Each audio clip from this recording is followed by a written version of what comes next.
Partez. Saviez-vous qu'une personne sur 4 sera victime d'un AVC au cours de sa vie?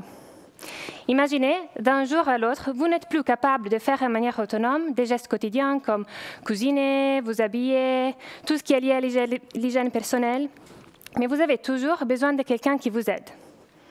Pour 25 millions de personnes dans le monde, c'est 3 fois la population de la Suisse, ça est déjà la réalité. On parle de 25% des patients qui ont eu un AVC et n'arrivent plus du tout à utiliser leurs bras. Ça est dû à l'interruption du chemin de communication entre le cerveau et le membre supérieur. Pour ces patients, il n'existe actuellement aucun traitement efficace. C'est pourquoi, chez Césir, on propose une nouvelle approche thérapeutique dont l'objectif est de créer un pont entre le cerveau et le membre supérieur.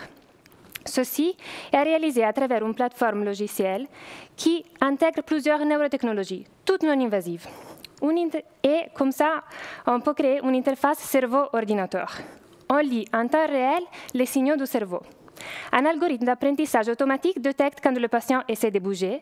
Nous déclenchons alors le mouvement pour le patient avec de la stimulation musculaire et un exosquelette. Avec l'entraînement, de nouvelles connexions neuronales peuvent se former entre le cerveau et le bras, menant à la récupération. Je m'appelle Claudia, bioingénieure et fondatrice de Césir. J'ai passé les 7 dernières années à travailler sur la réadaptation post-AVC et lors de mon doctorat à l'EPFL, j'ai participé à une étude clinique où on a validé avec succès cette approche. Les patients ont récupéré la capacité de se sécher après une douche, se déshabiller, quelqu'un a même pu refaire du vélo. Les retours des thérapeutes et cliniciens étaient aussi très encourageants, soulignant la valeur de cette solution. Après avoir vu moi-même l'impact de cette technologie, je suis déterminée à faire des Césir une réalité pour un plus grand nombre de patients. L'objectif, rendre cette innovation accessible à les cliniques d'adaptation et les hôpitaux qui vont être nos clients en achetant le logiciel et les neurotechnologies associées. En nous appuyant sur l'efficacité clinique, nous nous concentrons maintenant sur le développement du logiciel et la certification comme dispositif médical. Je vous invite tous et toutes à rejoindre notre mission, voter pour Césir et améliorer la qualité de vie des millions de personnes. Merci.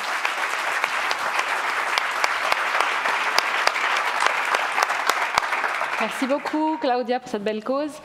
Je vous invite à poser vos questions, comme d'habitude. Et on va prendre une première question du jury avec Carole. Oui, bravo d'abord pour cette belle initiative. J'avais une question sur le modèle de prise en charge. Qu'avez-vous envisagé et quel serait le reste à charge pour le patient? Donc ça va être un type de thérapie. Donc maintenant, le patient va faire de la physiothérapie ou de l'ergothérapie où le thérapeute doit mobiliser le bras tout au long de la thérapie.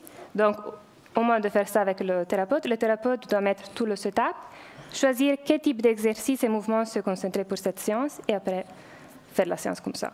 Donc ça va être comme une thérapie standard, mais ça ne va plus être standard, ça va être assisté. Merci beaucoup. On prend une question de Julien. Merci Claudia, bravo pour le pitch, magnifique projet. Moi j'ai une question sur la concurrence. On avait soutenu avec la FIT une spin-off des PFL il y a quelques années, Intento, qui a été racheté par MindMaze.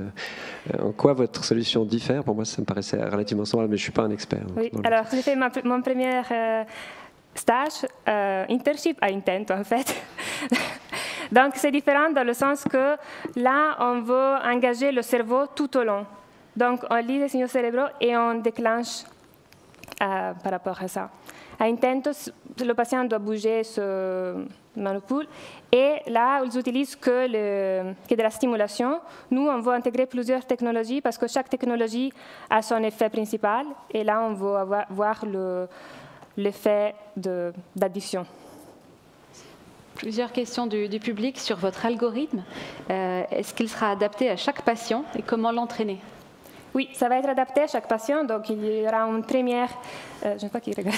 Il y aura une première séance de calibration dont on va prendre beaucoup de données. Et après, à chaque nouvelle séance, on va toujours enregistrer plusieurs données. On va l'améliorer à chaque fois. Donc, ça va être personnalisé pour chaque patient. Le modèle de base, normalement, ça doit être plus ou moins similaire, parce que ça doit être aussi régularisé pour devenir un medical device. Et combien de temps pour refaire ces connexions? Ça dépend du patient, ça dépend de la lésion de l'AVC. Ça, on ne peut pas encore dire. Donc, ça, on verra. Vous en êtes où du développement du produit? Donc, on a déjà développé une fois tout le produit pour l'étude clinique. Et maintenant, on doit faire le nouveau logiciel.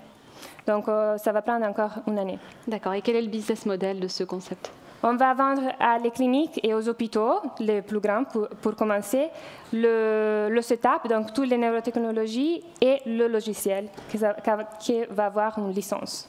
Très bien. Petite question provocatrice. Pourquoi est-ce que vous êtes encore en Suisse et pas dans la Silicon Valley avec une telle solution révolutionnaire? J'aime bien la Suisse. Voilà. Non, je pense qu'en Suisse et aussi dans les pays près de la Suisse, l'innovation pour la réhabilitation est assez forte, aussi en Autriche, en Allemagne et en Italie. Donc je pense que c'est aussi un bon ground pour commencer. Après, c'est sûr qu'on va aller aussi aux États-Unis parce que, oui. Très bien. Et où se trouvent les capteurs? Est-ce que c'est invasif?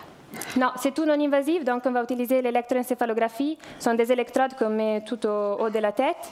Et la cortex motrice d'où on lit, c'est tout en haut de notre cerveau, ici. Merci voilà. beaucoup, on arrive à zéro. Merci Claudia.